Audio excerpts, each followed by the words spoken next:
Hey, this is Austin with ChurchTechIdeas.com. Today I want to talk about how to control stage lights. It's super easy. Let's get into it. There's actually only a few things you need to know to understand how to control stage lights, and we're going to start with some of the easier things and work our way up to more advanced things. But even the advanced things aren't that crazy.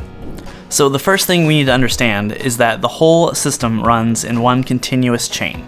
So that means you start with your controller, then you plug your first light into your controller, and you plug your second light into your first light, and you plug your third light into your second light, and each fixture passes the signal down through the chain from one light to the next. This is also referred to as daisy chaining.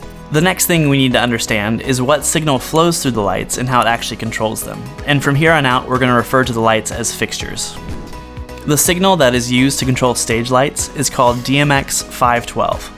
Now, I know you're just dying to know what those three letters stand for. It's digital multiplex.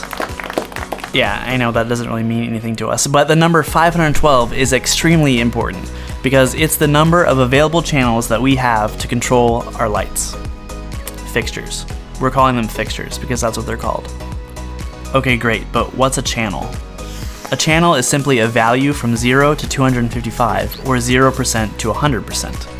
Now, fixtures use any number of channels to control various functions, such as dimming, color, panning, tilting, strobing, and all sorts of functions. Pretty much, the more advanced a fixture is, the more channels it's going to use to access those functions. That brings us to addressing. Each fixture requires a unique address in order to be controlled differently from other lights in the system. Remember the 512 channels of control? Well, each fixture uses one of those channels as its starting address. And since a fixture can use multiple channels to control its various functionalities, each fixture can take up a block of channels. Let's look at an example. The first fixture in our example is a basic color changer. It has a channel for red, green, blue, and a channel to dim the overall light. So it uses 4 channels out of the 512 available to us. Because this fixture is the first in our chain, its address will be 1. Our second fixture's address will be 5, and our third fixture's address will be 9. And our fourth fixture's address will be 13, skipping 4 every time. All fixtures receive the same exact signal, but only respond to information on channels in their addressing block. This means that it doesn't matter where they're physically placed in the chain. There's actually advanced signal paths that you can create with network gateways. These are just devices that create new chains, and so all of your lights in the system are receiving the same signal regardless of how they're physically set up. If you have a simple setup, it's probably just easier to have them all in order, physically and addressing-wise. Okay, it's time to blow our minds. What if you run out of channels? Like you have so many lights connected that you've just used up all available channels. Well, 512 is only the number of controllable channels in a single universe. That's right, you can have multiple universes, multiple groups of 512 channels. I didn't mention this before because it's a little more advanced and can get confusing. This also depends greatly on what controller you're using. Certain controllers only allow you to control one universe, or even less than that. Let's look at the different ways we can send a DMX signal to our fixtures. First, let's look at cabling. DMX fixtures use 5-pin or 3-pin XLR connectors, and there's adapters like these that can go from one to the other. These look exactly the same as XLR cables used for audio, but the cabling in between the connectors is actually different. The audio XLR cable has about 75 ohms of resistance, whereas the DMX cable has 110 ohms of resistance. This allows the DMX cable to carry a lot more current, which is critical to the integrity of the signal.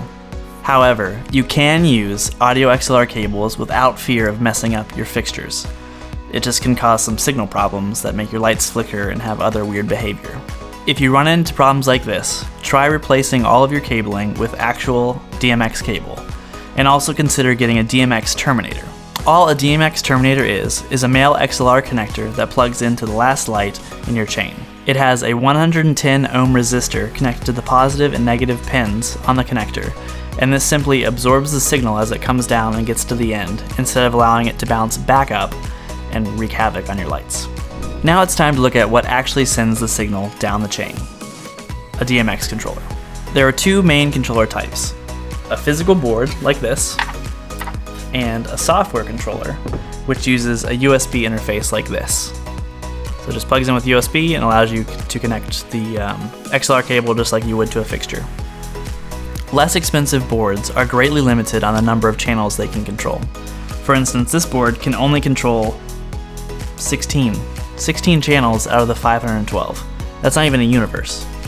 However, if you were just using basic lights that just dim from 0 to 100%, you could control 16 of them.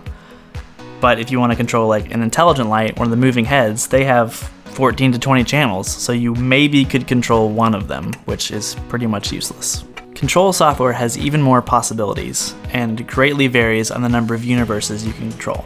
It totally depends on the license you have for the software and just the software itself. Software controllers also allow for automation. So you can set up ProPresenter to, when you click the first slide of a song, it sends a signal to your lighting software that changes all your lights.